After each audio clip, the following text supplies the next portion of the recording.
Okay, so let's chat protein. Yep, I said it, protein. If you didn't know, that's my, I guess, buzzword. It's funny. My nephew, he is 6. Every time I see him, he's like, "Hey, Titi, I ate my protein today. Did you get your protein today? Titi, you want some of this? It's a high protein snack." I'm like, awesome. So that's how much I talk about protein. I was gonna say my middle name should be Protein. Hey, why not? Anyway, I think that is a huge misconception.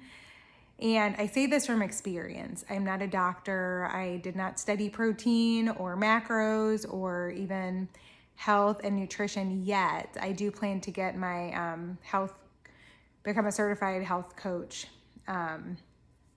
or nutrition coach through NASM at some point. It's on the list. I have so many things I need to get through. But for myself, from my experience, there are so many benefits that even if there's no reason why you shouldn't aim to get a high amount of protein in your diet as much as you can. The reason why you wouldn't just go like ham and eat like 200 grams of protein is that at some point you're going to be over your calories. And then you also have your other fillers to make a meal more exciting. Who wants to eat chicken breasts all day for 3 meals a day? So, and it's the most important. You actually could live and survive without having the carbs or fats per se in your diet. Proteins are essential. That's why they say like essential amino acids and all of that. But to give, like I said, I'm not a scientist, doctor, any of those things, to give just a brief overview of why it's important and what it has done for me. Number one, it is satiating. When you have your plate or your meal that you're building, your protein should be your focus. When I tend to grocery shop, it starts there. I make sure that I have all of the meat that I need for the week, and then I build all of the other things around it. So I always make sure that I've got like my steak. I used to have steak or red meats. Right now I'm trying to pull it back and change things up a bit and do seafood, fish, and chicken. Turkey, not as much beef and steak at this time. However, that's what you want to build your meal around. There's also tuna fish. You can incorporate bone broth. What else? Turkey, pork. Yes, those. And then when you lean into more like plant-based, you'll have your beans, your cheese, your yogurts, your dairy. Those are also, they have a substantial amount of protein in them. One of my favorite hacks that I've incorporated is swapping out sour cream for any of those like Mexican inspired dishes, whether it be tacos, burritos, a dip of sorts. Always use Greek yogurt. It tastes exactly the same in your meal, and it has protein. If you look at a container of sour cream, it has like 1 gram for the serving and a ton of fat and a ton of calories. So just make that swap, and then you've got 7, 8, 9, 14 grams, depending on how much you use, incorporated into your meal. Another great thing about Greek yogurt, if you mix it with a scoop of protein powder, it like whips up in a crazy way to where it tastes like depending on the flavor that you're trying, it has like almost like a cream cheese, like icing type taste to it, or like the Jello cheesecake, pudding mix, whatever cheesecake. It tastes like that. It's so good. And then you can have like, if it's strawberry flavored, yum. If it's vanilla, great. And then you can add berries to it. If it is like a cinnamon bun, a chai, something like that, add a little sprinkle of cinnamon chocolate, you can add some PB Fit for chocolate peanut butter or a little drizzle of chocolate, and you have like the perfect kind of substitute for a sweet dessert. So moving on, as far as protein, I know a lot of people will say, oh, well, I eat my protein. Like, I know I get my protein in. Protein is not your 2 eggs for breakfast, your turkey sandwich, and a salad with chicken breasts. Like, I hate to say it, but just because you're eating protein does not mean that you're getting enough. There is like a strategy behind it, and you either need to measure or at least look at the packaging and making sure that your serving sizes are correct. If you were to have little mommy interruption. Anyway, I forgot what I was saying, but being more mindful of exactly how much protein is in what you're eating. 2 eggs, that's 6 grams per egg. That's only 12 grams of protein. So if that were to be my breakfast, I would incorporate egg whites into the 2 eggs. That will give you just a few more grams of protein. Then let's say maybe sprinkle some cheese on there, 1 ounce. That'll give you a few more grams of protein. So we're at 12. We'll say add another 5. That's 17. Let's do some math here. And we'll say 8 for like, you know, some cheese. So that is 17, or at 25. So then I would probably have my coffee or my matcha with milk. A 1/2 cup, that should give you another 4. That puts you at 29. A slice of toast with, I would say you could do avocado. That would be kind of a high fat breakfast. But the bread itself, if it's a high fiber, like an Ezekiel bread or something like that, it should give you, I think, around 3 grams. That'll at least put you over that 30 gram threshold. So you now have a breakfast that's 30 grams. So we said 2 eggs, mix in some egg whites, slice of bread with avocado on it, with salt and pepper, and cheese in your eggs. Yes, and then your drink or your hot tea, whatever, with like a 1/2 cup of milk in it. And that would be a sufficient breakfast. So we'll say that's 30 grams right there. So then we move on to lunch. Let's do a salad. We've got our lettuce, you have maybe some tomato, cucumber. We'll put some Parmesan cheese on there. That's, let's see, we can say that would be maybe like 8 grams. You can have either make a homemade dressing. I always use just a little bit of regular ranch. And then you would have like, I would say 6 ounces of a chicken. You could do a can of tuna, but that will give you around, let's say 25, 30 grams, depending on which you choose for your salad. So add that. And yeah, so then that puts you about a little bit over 30. So we'll say 40 grams. So now you're at 70 for the day. You should be eating 1 gram of protein for every pound of ideal body weight.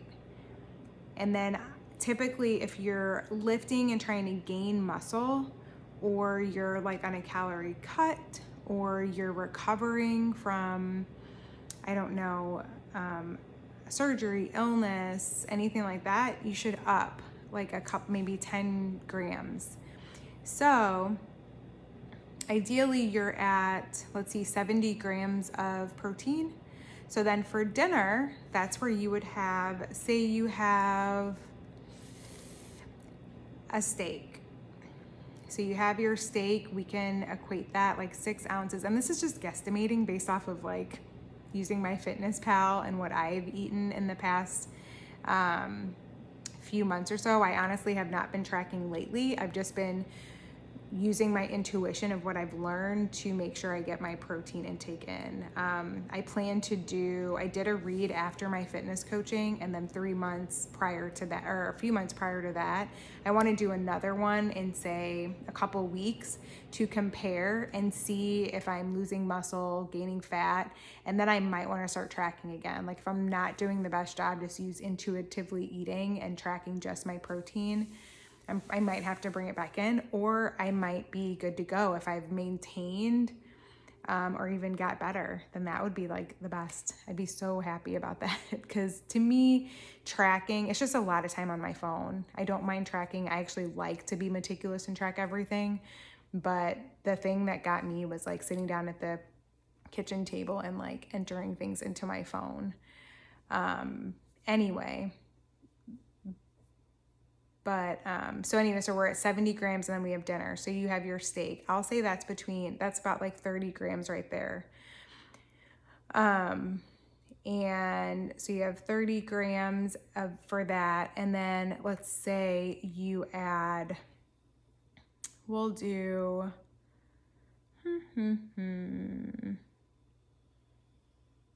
my favorite. It probably would not be ideal for most people, at least, I don't know, but my favorite food is rice and beans. So if you add some rice in there, and then we'll say beans, say you have like, you're cooking a can of beans, you do half of that. That should put you at about like, I think maybe 38 grams. So 38 grams there. And then probably like a broccoli or something like that. After that, I would say maybe that's where you add a Greek yogurt with a scoop of protein powder, just for a little extra. So that would have been your 70 plus 38, 108, plus then you have a dessert that's, we'll say Greek yogurt, that's 10 grams, plus your protein powder, which would be about 20, so that's an additional 30. So that puts you about 140. That is what you could eat in a day. And then because you might say like, oh my God, that's a lot of food, but we haven't mentioned any snacks at all. So that would be sticking to just the 3 meals and no snacks. And then typically when I eat, just so that I'm not constantly having insulin spikes based off of whenever you're eating, I would try not to snack and group all my meals together. I would have my dinner, like I said, you have your rice, your beans, your meat, and then your broccoli. And then right after, if you're still like hungry or shortly after, have that yogurt. You could also space it out and have that in another meal.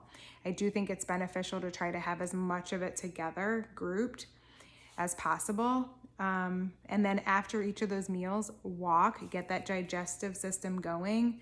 As far as like bringing it back to no snacking, in order to make sure that you have the proper amount of fiber, I always use psyllium husk and just heat up a little bit of water, like a cup of water, and do my 2 scoops in there and drink that. At some point throughout the day, you also have your creatine, dry scoop, take that, and then your element packet, or what's new to me is my fizz packet for that caffeine. And then, like I said, in the morning, you've got your matcha, so you've got that drink. So that's what an ideal day would look like.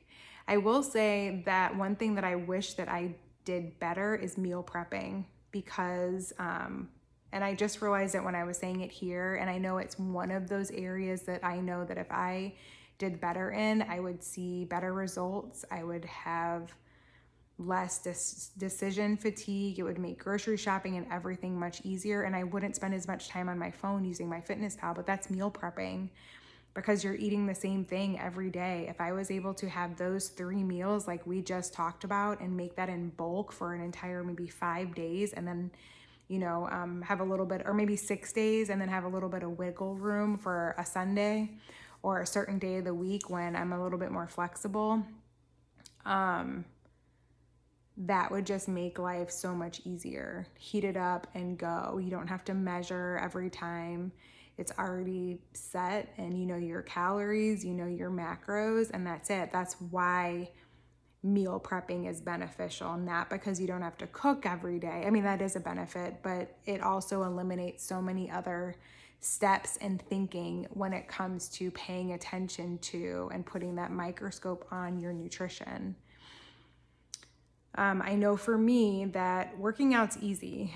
It seems like the hard part. It was a huge hump and hurdle to get over, to all of the excuses and the reasons why I wasn't doing it, 4 years ago, like I'm doing it today. But once you knock out those and build those habits, food is really, really the hard part. It may be the easier part for some people, but I feel like, especially the way that our world is set up, where we're constantly on the go, and so busy here, that it's so easy to, go through a drive-through, buy a quick snack. And now I swear, like the chips, the cookies, the junk food that is stamped with protein because they sprinkle protein on it. I mean, it's not much better than, say, a protein shake or a bar. But when you're eating protein Doritos, you're still like adding fuel to that junk food fire, that next time you are around Dorito, like you're gonna want that because you also want that crunch. And it's not always gonna be a protein chip. I also feel like just because it has protein in it doesn't mean that it's eliminating all the other crap, the gums, the oils, all of that stuff in it, which can be dangerous and upsetting to your gut and all of that. So along with just making sure you get your proper protein intake, again, 1 gram of protein per ideal body weight. If you are 200 pounds and your goal is to be 150, you should be eating the 150, not the 200. And I think that's all I've got. But eat your protein. It's probably, I know for me, I thought I was eating a lot of protein. And then when I joined that fitness coaching program, they even upped it 30 grams from where I was. So yes, eat extra protein. Another helpful tip that I like is using ChatGPT and having them work out a meal plan. Put your macros in there and your calories and have it make some meals for you, and make that into and ask it to make the grocery list. And that's what you buy when you go to the store. So I hope that was helpful. If it is, give me a like.